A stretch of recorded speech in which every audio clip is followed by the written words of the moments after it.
l'invitation. Donc, merci aux amis du Vendée des Cerises et aux amis de l'Humanité. Donc, je suis ravi de présenter ma recherche ici. Et donc, je vais effectivement donc, présenter l'ouvrage qui porte sur la crise du Parti communiste français sous l'angle du déclin de son ancrage dans les milieux populaires. Donc, depuis essentiellement la fin des années 70. Mais je vais commencer par rappeler quelques éléments d'histoire qui permettent de mieux comprendre l'importance et les modalités de la crise donc depuis la fin des années 70. Donc là, je mobilise des éléments que j'ai surtout traités dans le livre précédent qui s'appelait « Servir la classe ouvrière » et qui est paru en 2010 aux presses universitaires de Rennes.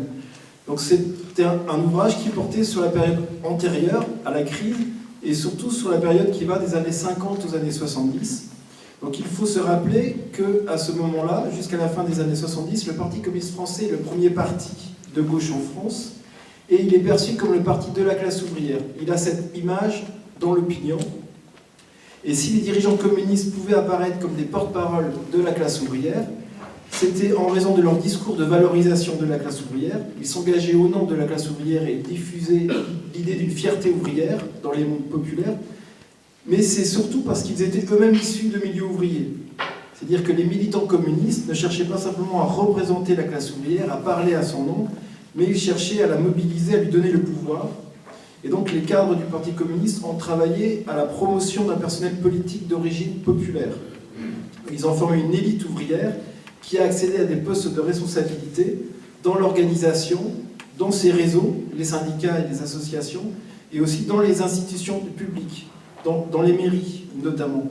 Et ce phénomène est très important, c'est un phénomène inédit dans la vie politique française, puisque le Parti communiste français a permis de bouleverser l'ordre social qui régit la vie politique française, en propulsant des ouvriers, mais aussi des paysans, des petits artisans et des commerçants dans des instances de pouvoir qui étaient jusqu'ici réservées aux seuls représentants de la bourgeoisie. Par tout un système de formation, d'encadrement, il a donné des armes militantes et des armes intellectuelles à des catégories populaires qui sont normalement exclues de la vie politique française. Et donc des militants d'origine populaire se sont impliqués dans la vie politique, ils se sont impliqués dans leurs entreprises au sein du syndicalisme, et ils ont eu des armes pour affronter les élites sociales qui monopolisent les postes de pouvoir dans les entreprises et dans les mairies. En cela, la force du Parti communiste français repose sur le fait que ces militants ont accompagné la quête de reconnaissance du groupe ouvrier en offrant à ses membres un outil de valorisation identitaire. Donc, ce que j'ai évoqué sur la fierté ouvrière qui était diffusée par les militants du Parti communiste et de la CGT.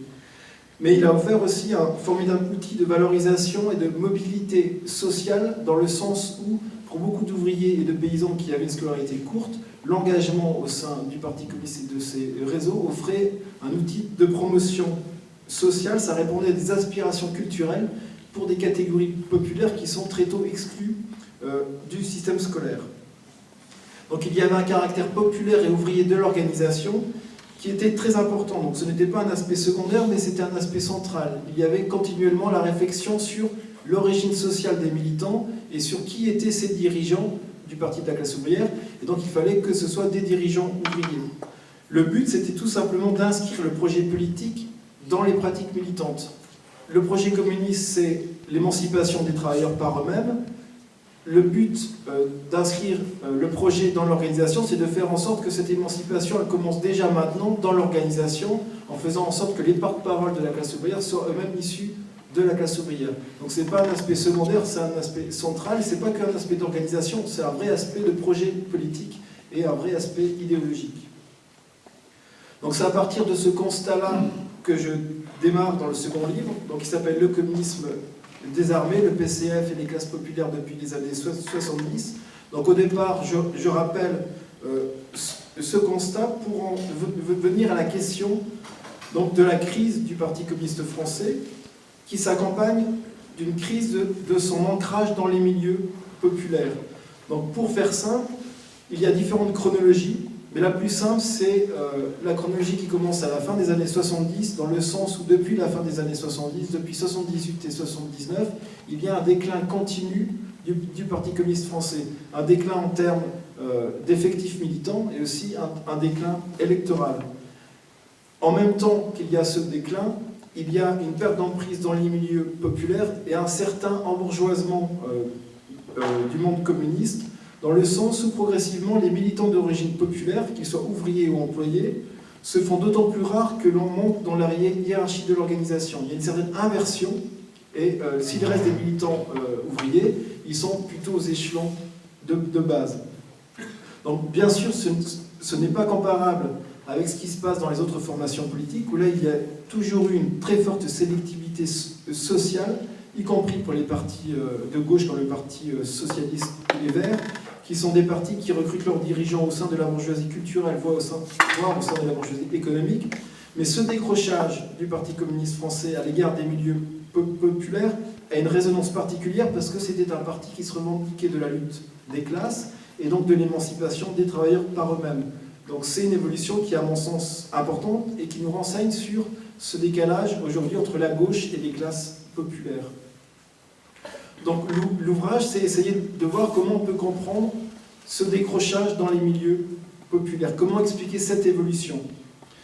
Le principal facteur, le plus important, c'est bien sûr ce qui concerne la transformation les transformations socio-économiques des milieux populaires depuis les années 70. Il y a des évolutions sociologiques qui font que pour les classes populaires, il est aujourd'hui plus difficile de s'engager que dans le passé. Donc il y a eu toute une déstructuration des classes populaires avec le développement de la précarité, le développement du chômage, qui font qu'il est plus difficile de s'engager. En même temps, on ne peut pas simplement dire que la crise du Parti communiste français est simplement le reflet de la crise du groupe ouvrier. Tout simplement parce que celui-ci ne disparaît pas. Donc il faut savoir qu'il y a un déclin relatif du nombre d'ouvriers depuis la fin des années 70, depuis plutôt le milieu des années 70. Mais en même temps, ce groupe ouvrier représente toujours près du quart de la population active, donc près de 25%. Et si on raisonne en termes d'hommes, il y a aujourd'hui toujours un homme actif sur 3 qui est ouvrier. Donc le groupe ouvrier est vraiment loin d'avoir disparu.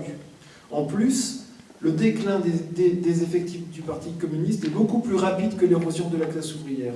En gros, il y a une érosion électorale et militante très forte de 79 à 86, qui est sans commune mesure avec le déclin qui est beaucoup plus long du nombre d'ouvriers dans la société française.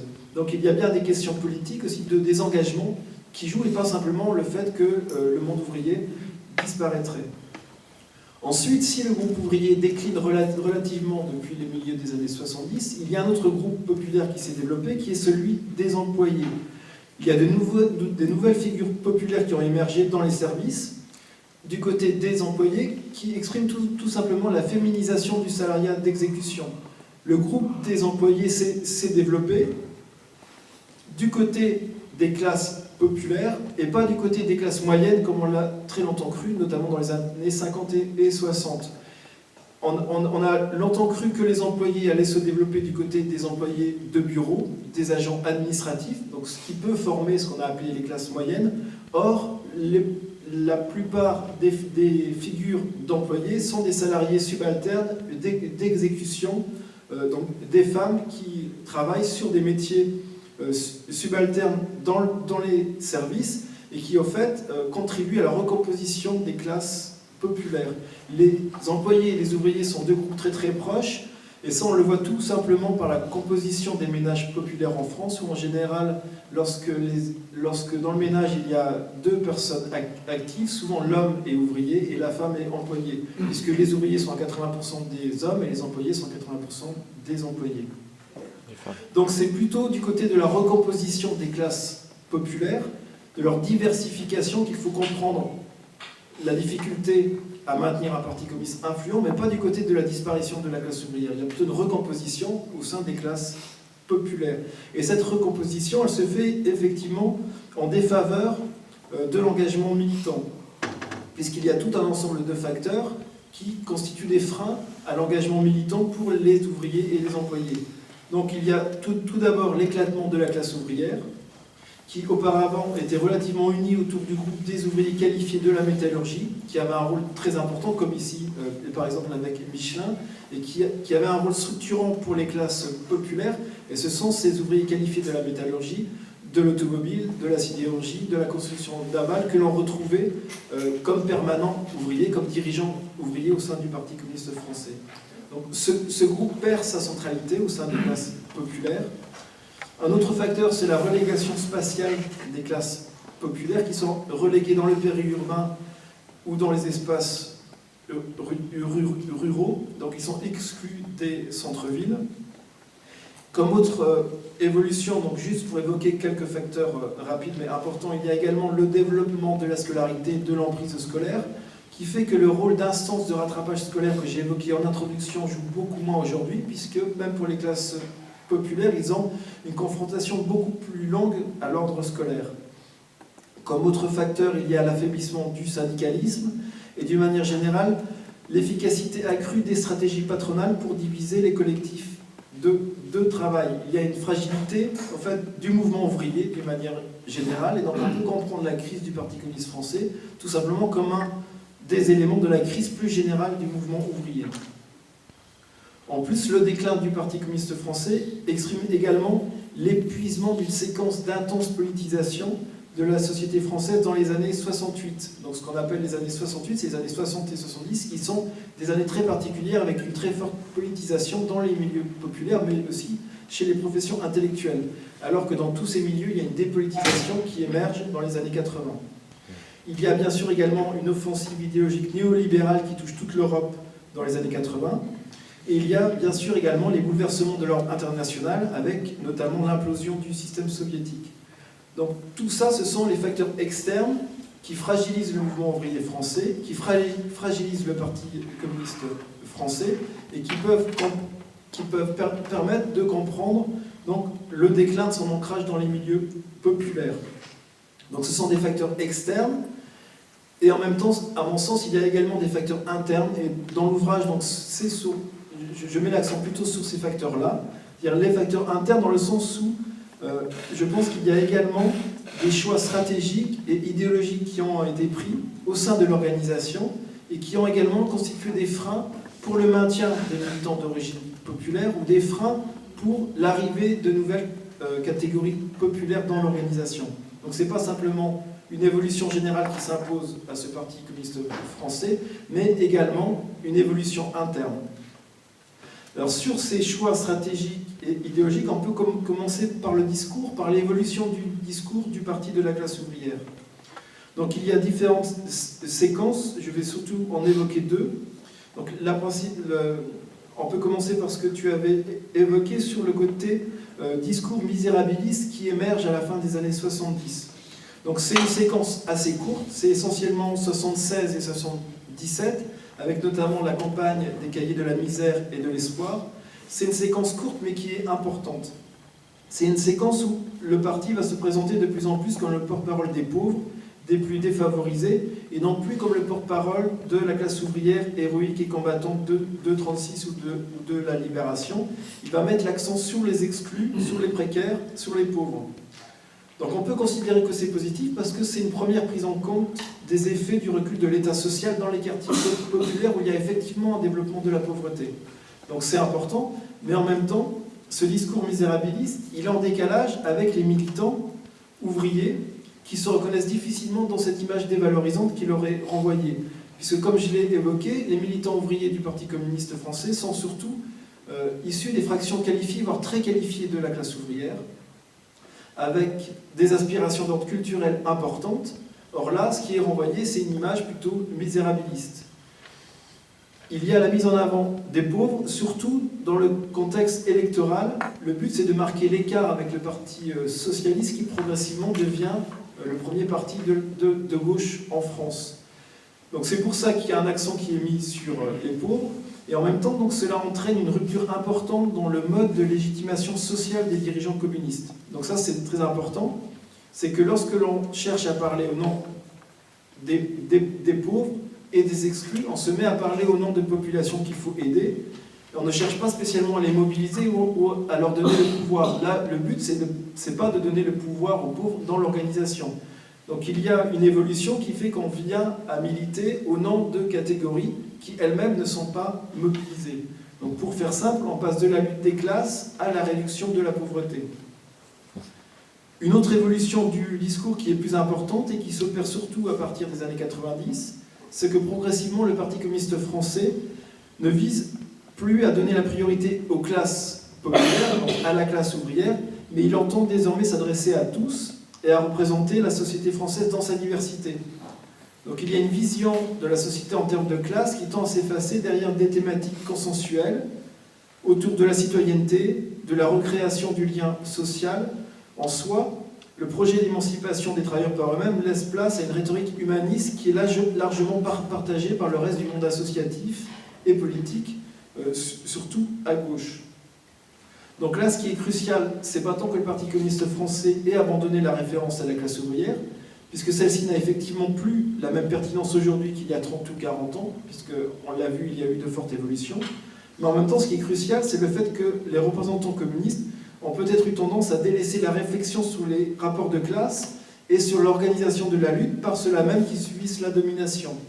Avant, lorsqu'on mettait l'accent sur le caractère populaire de l'organisation, c'était que ceux qui subissaient la domination étaient aux avant-postes pour mener la lutte d'émancipation.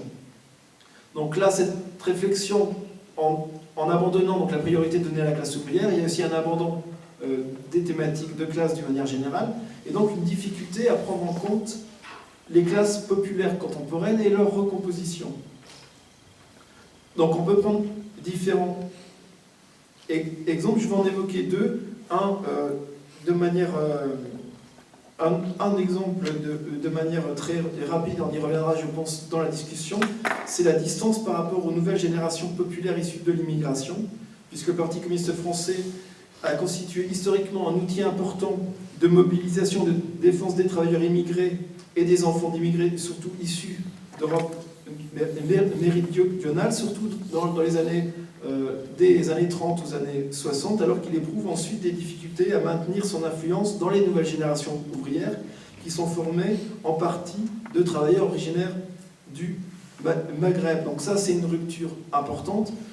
Je laisse ça sûrement pour la discussion, parce que souvent, on y revient de manière automatique, parce que ça symbolise bien ce décalage qui n'est pas spécialement un décalage culturel, on y reviendra je pense, mais surtout un décalage en termes de génération ouvrière, puisqu'on est là tout simplement face à de nouvelles générations de travailleurs immigrés et de nouvelles générations d'enfants de travailleurs immigrés.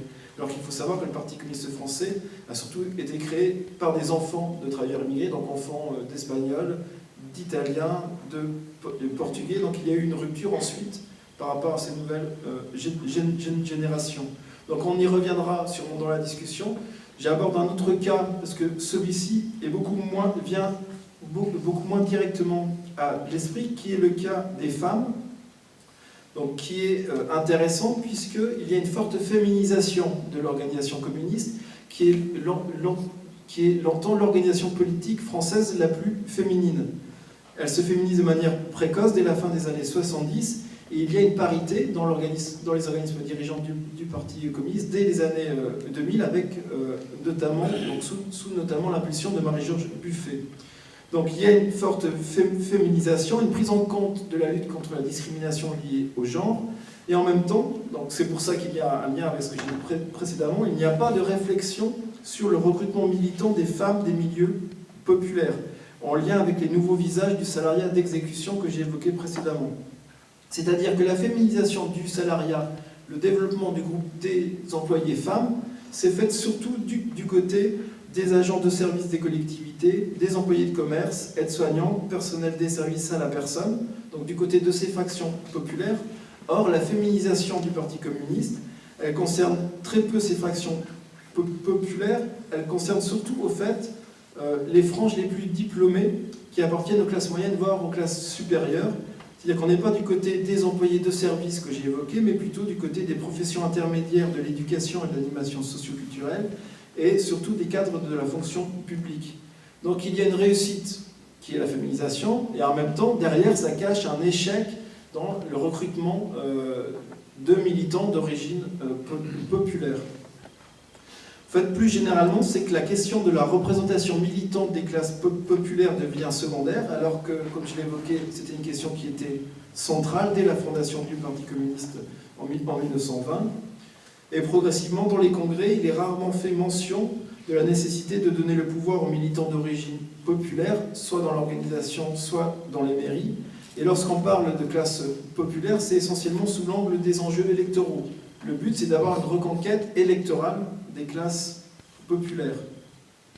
Lorsque l'organisation s'adresse aux ouvriers ou aux employés, automatiquement, on voit les autres catégories de salariés qui apparaissent dans les différents textes. Donc, c'est ouvriers, employés, ingénieurs, étudiants, retraités, artistes. La question de la singularité ou de la priorité qui était donnée auparavant à la classe ouvrière, donc aux classes populaires, n'apparaît plus. À mon sens, on peut l'expliquer essentiellement par le rejet de l'ouvriérisme passé, c'est-à-dire qu'il y a eu, surtout dans les années 90, l'ambition de se dissocier du stalinisme passé, d'avoir une nouvelle image, en rejetant à juste titre le stalinisme passé. Il y a également aussi un rejet de l'ouvriérisme, c'est-à-dire un rejet de la singularité sociale et politique qui était donnée au groupe ouvrier. Donc l'évolution là que j'ai évoquée, c'est surtout une évolution en termes de discours, mais qui a un impact important. L'autre évolution centrale que je vais maintenant aborder, elle concerne les pratiques militantes. Donc là, c'est parce qu'il y a des manières de s'organiser au niveau des pratiques qui émergent et qui rendent plus difficile la promotion des adhérents issus des milieux populaires. Donc là, on n'est pas simplement sur le discours, on est sur la manière de s'organiser, qui fait que c'est progressivement plus difficile pour des militants ouvriers ou employés de militer au sein de l'organisation communiste. Donc ça, c'est tout simplement parce que les dispositifs de formation et de sélection des cadres militants d'origine populaire que j'ai brièvement évoqués en introduction, ces dispositifs sont progressivement abandonnés dans les années 90. Ils sont abandonnés, bien sûr, sous l'effet de la baisse des effectifs militants. Il y a moins de militants, donc il y a moins d'écoles, moins d'encadrement, moins de collectifs. Mais ils sont aussi abandonnés, ces dispositifs de valorisation des militants d'origine populaire, parce qu'il y a une remise en cause des principes du centralisme démocratique.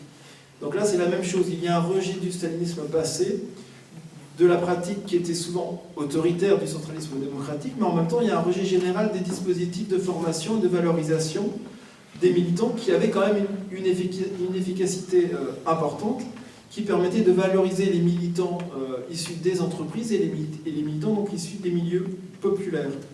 Or, dans les années 90, en rejetant le passé stalinien, il y a aussi un rejet et une suspicion des structures militantes. Tout ce qui est collectif est perçu comme une forme d'embrigadement.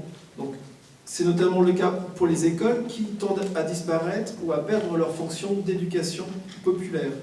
Donc il y a un abandon progressif de ce qu'on appelait la politique des cadres et qui favorisait donc les militants d'origine populaire issus des grandes entreprises comme par exemple ici Michelin. Donc il y a une évolution qui est importante puisqu'auparavant il y avait toujours l'accent mis sur les dirigeants étaient issus de la classe ouvrière, alors que là, donc le combat contre l'exclusion politique de ces classes populaire devient secondaire. Le but, c'est tout simplement représenter la société dans sa diversité. Lorsqu'il y a un travail sur les représentants, lorsqu'on s'inquiète de l'image des représentants par rapport à la base, c'est essentiellement sous l'angle du vieillissement ou sous l'angle de la féminisation. On cherche toujours à rajeunir ou à féminir les directions, mais pas spécialement à faire en sorte qu'il y ait une promotion des militants issus des classes populaires.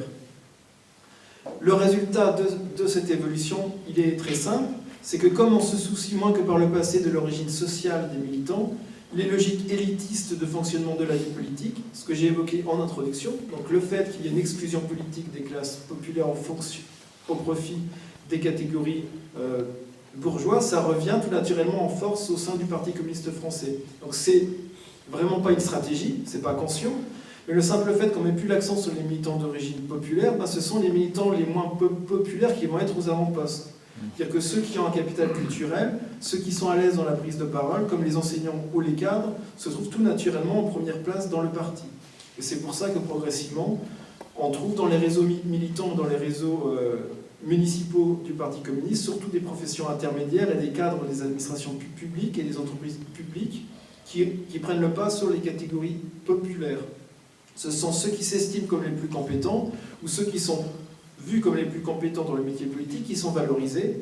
Et on retrouve au sein du Parti communiste beaucoup, dorénavant, de collaborateurs d'élus, de directeurs de cabinet, de cadres technico-administratifs, de chargés de mission, des catégories qui étaient déjà très largement présentes au sein du Parti socialiste, comme l'ont bien montré Rémi Lefebvre et Frédéric Sabicki dans leur livre qui s'appelle « La société des socialistes », où ils montrent cette évolution qui, pour le Parti communiste, prend quand même des formes relativement différentes, puisque les militants communistes restent quand même beaucoup plus d'origine populaire par rapport aux autres militants, et notamment par rapport aux militants socialistes, mais ce recentrement sur des professionnels du métier politique se retrouve également, à partir surtout des années 90, au sein du Parti communiste français. Progressivement, il y a la disparition du groupe central du Parti communiste que j'ai évoqué, qui était constitué par des dirigeants ouvriers, donc ce qu'on appelait les permanents ouvriers, qui étaient issus donc des fractions qualifiées du monde ouvrier. Souvent, ils étaient permanents tôt, mais ils étaient quand même issus de familles ouvrières et avaient commencé à militer dans leur entreprise. Donc ces permanents d'origine ouvrière dirigent les fédérations départementales du Parti communiste jusque dans les années 80. Donc je ne l'ai pas trop évoqué, m'en reviendra peut-être, mais en fait, ma recherche se base sur des enquêtes dans différents départements pour voir l'évolution de ces militants et leur rapport au milieu populaire.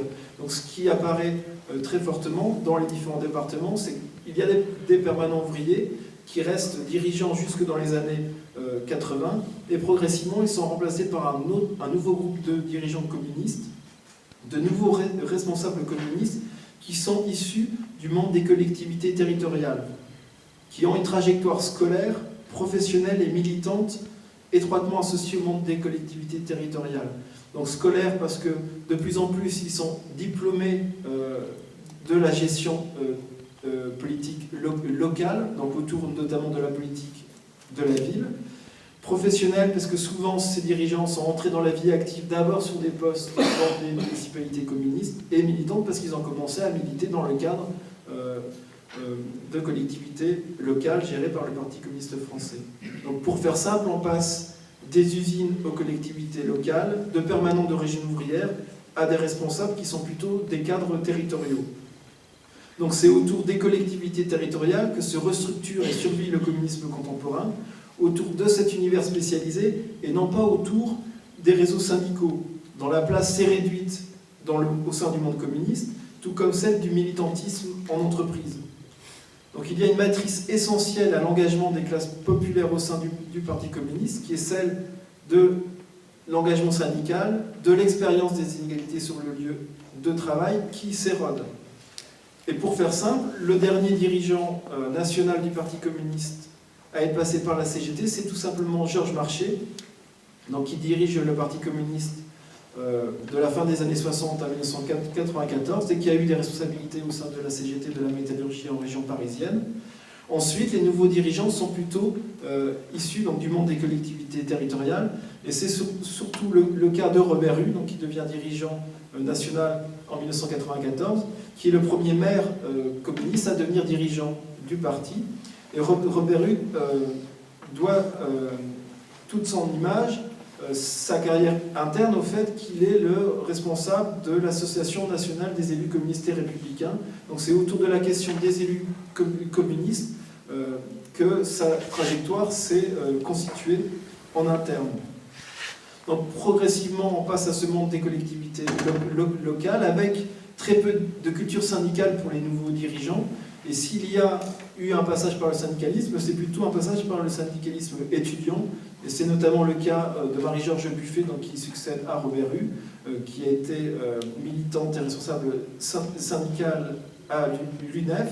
Ensuite, Pierre Laurent, qui succède à Marie-Georges Buffet, n'a pas vraiment été militant syndicaliste dans l'université, mais il a été responsable de l'Union des étudiants communistes. Mais on voit que le lien avec le mouvement syndical et le monde salarié décline, et que les nouveaux dirigeants communistes deviennent plutôt communistes par héritage local ou par fidélité familiale. Donc c'est très important pour les derniers dirigeants communistes, comme Pierre Laurent, qui est le fils et le frère de dirigeants communistes. Donc ce sont des matrices différentes, et donc une certaine rupture avec le monde syndical des salariés, qui est à mettre en rapport avec le fait que les contre-pouvoirs dans les entreprises se sont également réduits. C'est-à-dire qu'il y a des stratégies patronales qui sont efficaces et qui fragilisent le monde syndical, donc c'est aussi normal que cette matrice soit de plus en plus faible. Mais en général, donc, il y a très peu de culture syndicale chez les dirigeants communistes, et même un rapport quelquefois difficile avec le monde syndical, dans le sens où ces dirigeants ont été responsables ou sont responsables dans des collectivités territoriales.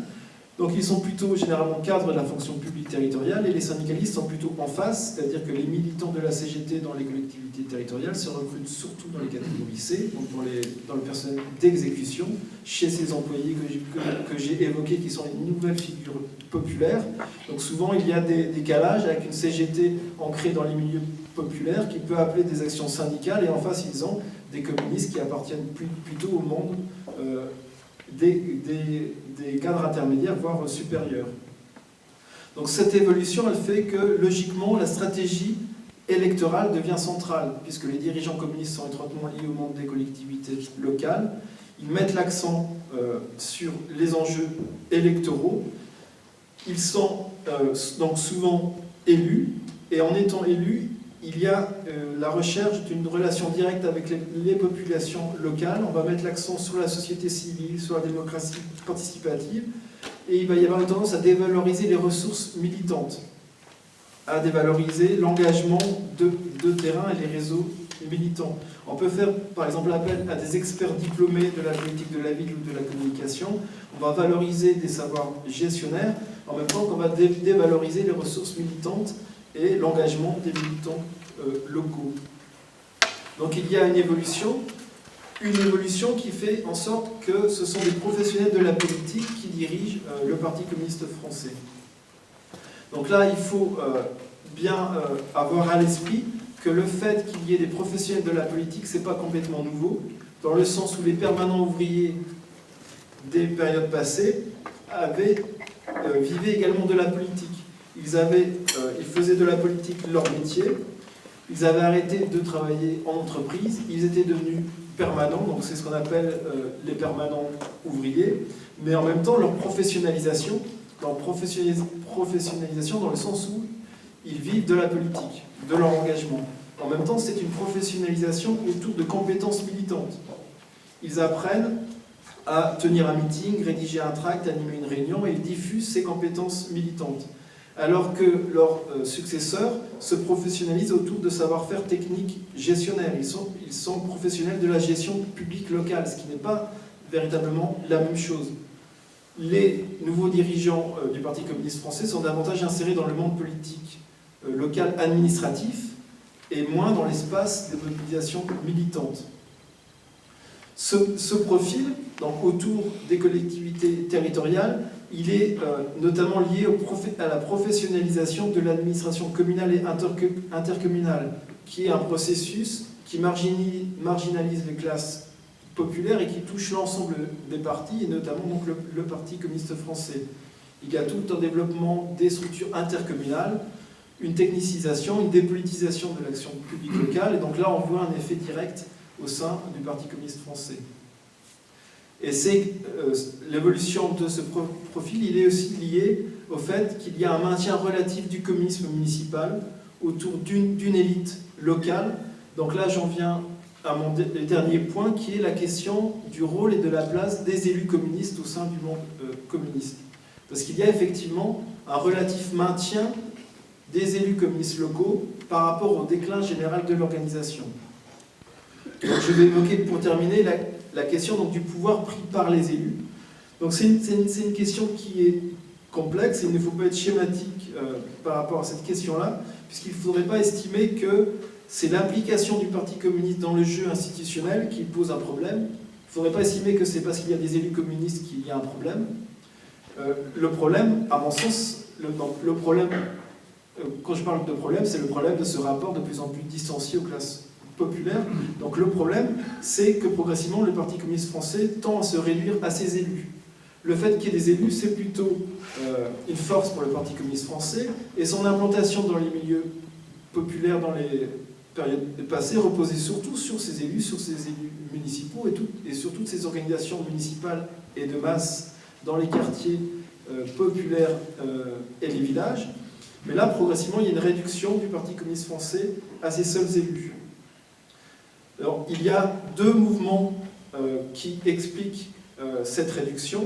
Le premier mouvement émerge dans les années 80, où il y a le développement de stratégies autonomistes chez les élus. C'est-à-dire que les élus locaux apparaissent au premier plan, tout simplement parce que les réseaux militants déclinent. Il y a un déclin fort du Parti communiste au plan national et une résistance relative de ses positions locales. Les élus locaux sont en position de force par rapport à une organisation qui a moins d'influence et progressivement ils prennent de l'autonomie et ils vont de plus en plus apparaître comme indépendants de leur parti. Ils vont refuser d'être le candidat officiel, ils vont simplement demander un soutien, ils vont gérer eux-mêmes leur succession, donc ça on le voit très vite dès les années 80 et notamment dans la banlieue rouge parisienne, où les élus, les maires vont désigner leurs successeurs, alors que traditionnellement, avant, c'était plutôt discuté au sein des réseaux communistes. Il faut bien comprendre que cette autonomisation des élus, elle est en partie provoquée par l'attitude de la direction nationale qui a pu marginaliser et mettre de côté des communistes contestataires qui se sont réfugiés sur la scène municipale et donc qui ont cultivé un entre-soi électif dans leur municipalité parce qu'ils se sentaient marginalisés aussi au sein de l'appareil. Donc il faut aussi rapporter ça au problème des contestations internes que j'évoque pas là dans ma présentation, mais je pense qu'on pourra y revenir dans la discussion parce que je l'évoque beaucoup dans l'ouvrage sur tous les mouvements de critique interne qui émergent dès la fin des années 70 et qui se sont jamais terminés au fait jusqu'à aujourd'hui et qui sont un des éléments importants de compréhension de la crise du Parti communiste français. Donc c'est très présent dans l'ouvrage, mais là je vais directement aller à l'essentiel. Je vais juste vous donner peut-être un exemple d'élus contestataires que l'on retrouve encore aujourd'hui, parce que c'est un exemple intéressant. C'est François Asensi, qui est député maire de Tremblay en France, donc en Seine-Saint-Denis. Donc c'est intéressant puisqu'il est député depuis 1978. Donc ça donne déjà une idée du problème de renouvellement du personnel politique communiste, puisque c'est un des plus anciens députés communistes. C'est probablement le dernier député ouvrier d'origine ouvrière à l'Assemblée nationale. Il est auparavant dirigeant national, mais il est exclu du comité central en 1984 avec d'autres permanents.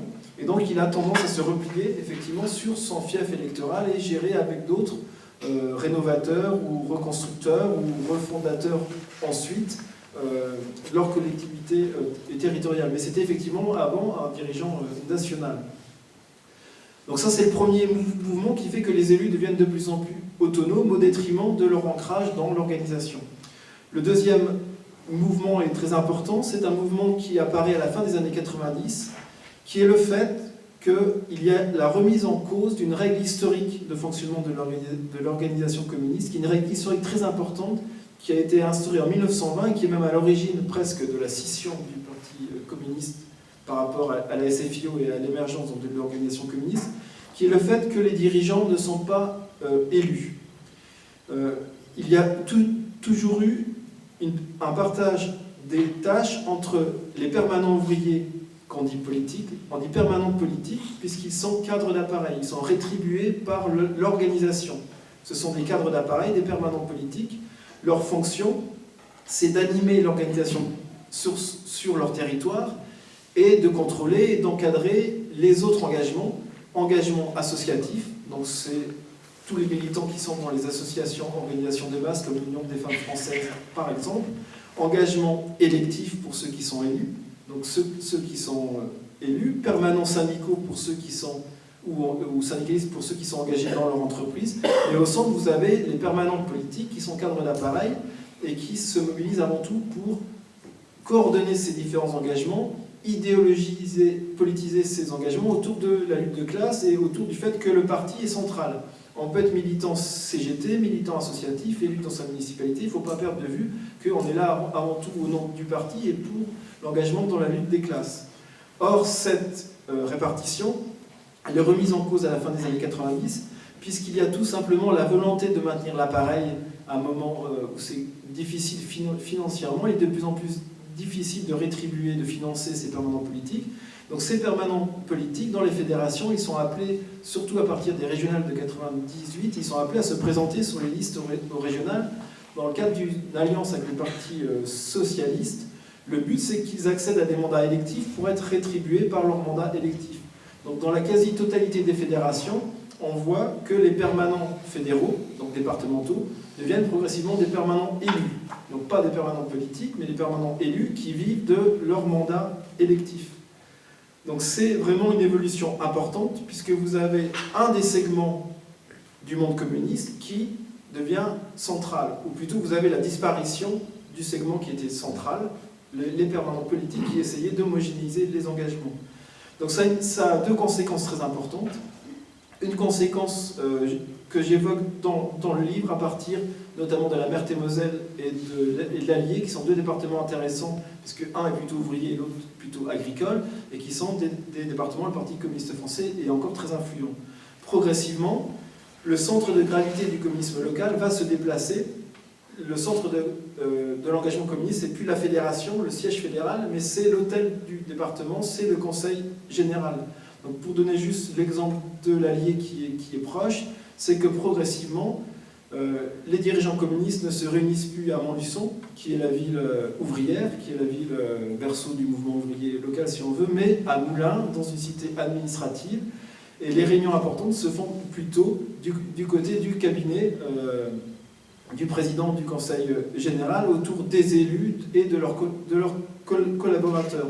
Donc il y a un déplacement géographique si on veut, qui est un déplacement important, puisque pour les militants locaux et de base, c'est pas un lieu très évident. On ne va pas aller comme ça à l'hôtel du département pour faire un tract, pour faire une réunion. Donc il y a une fermeture progressive des lieux militants au profit d'un confinement des discussions politiques, parce que tout ce qui est important se fait autour des élus et de leurs collaborateurs. Donc ce n'est pas une stratégie consciente, c'est simplement l'effet d'avoir des dirigeants départementaux qui deviennent progressivement élus à la région ou collaborateurs des élus de la région. Comme ils ont un nouveau rôle, sans le vouloir, il y a ce confinement et ce décalage par rapport aux populations locales. Et la deuxième conséquence, c'est le fait que le rôle d'idéologisation et de cohésion des engagements décline.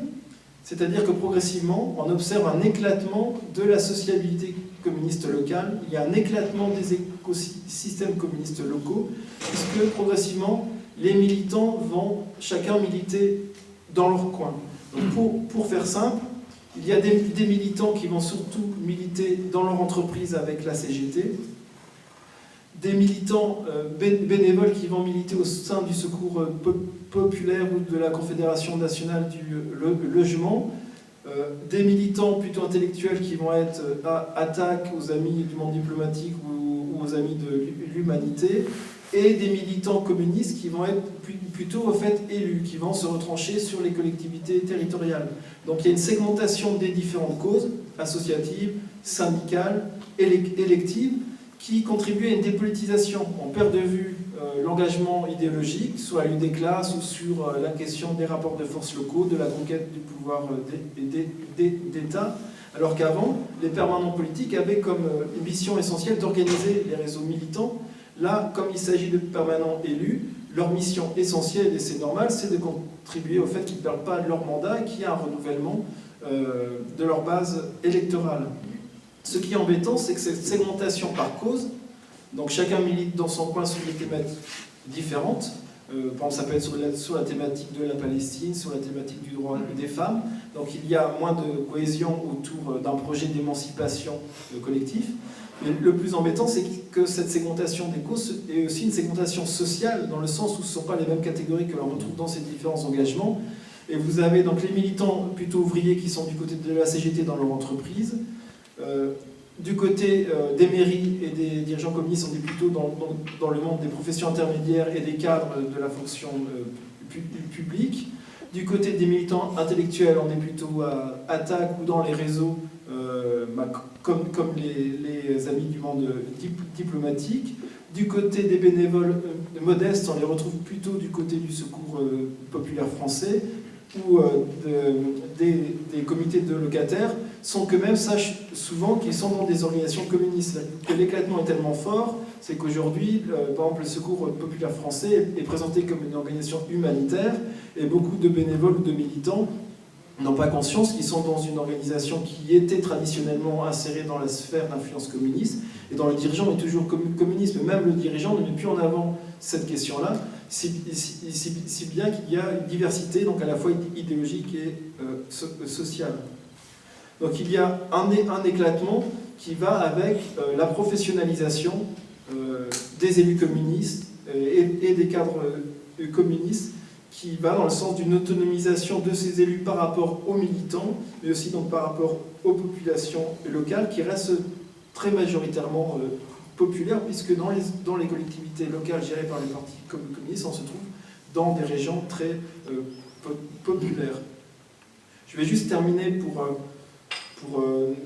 remettre ces évolutions dans un cadre général, pour bien dire que ce décrochage par rapport au milieu populaire et ce déclin de l'ancrage dans les milieux populaires, c'est un déclin qui est relatif par rapport au passé. C'est-à-dire que c'est parce que le Parti communiste français a été auparavant un formidable outil de valorisation et de promotion de militants d'origine populaire que cette évolution est surprenante et intéressante, et qu'on peut parler d'embourgeoisement relatif. Et donc ça, on peut le mettre en avant parce qu'il y a eu une vraie réussite dans le passé.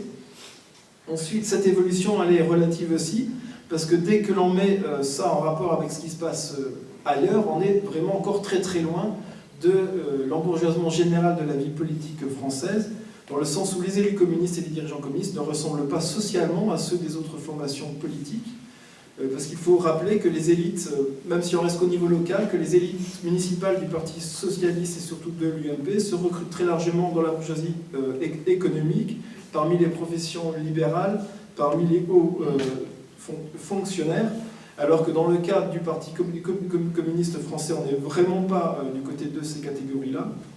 Et dès que l'on compare les élus communistes ou les militants communistes par rapport aux militants des autres organisations, y compris de gauche et y compris de la gauche non socialiste, il y a un décalage social important.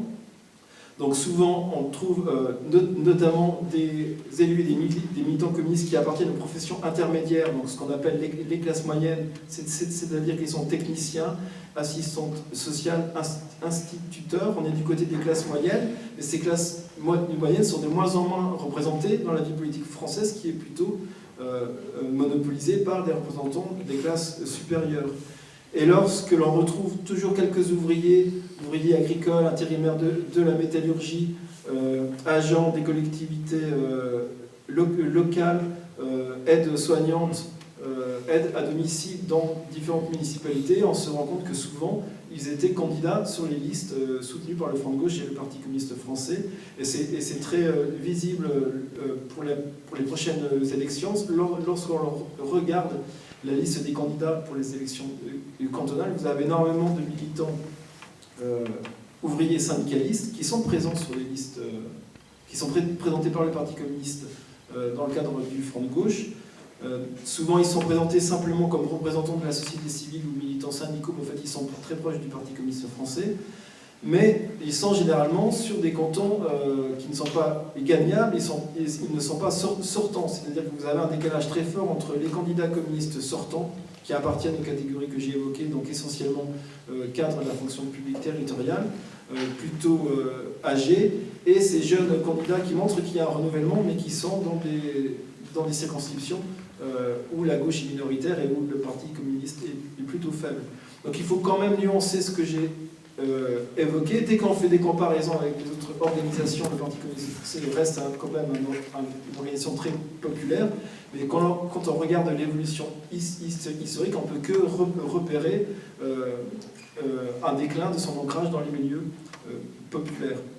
Donc je vais arrêter là en redisant clairement que ce n'est pas une stratégie consciente, mais que c'est bien une multitude de facteurs qui aboutissent à ce résultat, et beaucoup de facteurs externes que j'ai évoqués en introduction, qui est une fragilisation des classes populaires et du mouvement ouvrier d'une manière générale. Dire aussi que pour la discussion, on pourra peut-être évoquer la question du front de gauche et du relatif renouvellement militant qu'il y a eu entre 2005 et 2012. Donc là, je n'ai pas évoqué parce que j'ai mis l'accent sur les grandes évolutions, mais il s'est passé quand même certaines choses dans la deuxième partie des années 2000. Et on pourra évoquer donc la question des contestations internes si cela vous intéresse. Et je n'ai pas évoqué, bien sûr, le Front National parce que je n'ai pas directement travaillé sur le Front National, mais il y a, je pense, la question des parallèles à faire ou à ne pas faire avec le Front National aujourd'hui. Et donc ça, on pourra également en discuter si vous le souhaitez. Merci pour votre attention.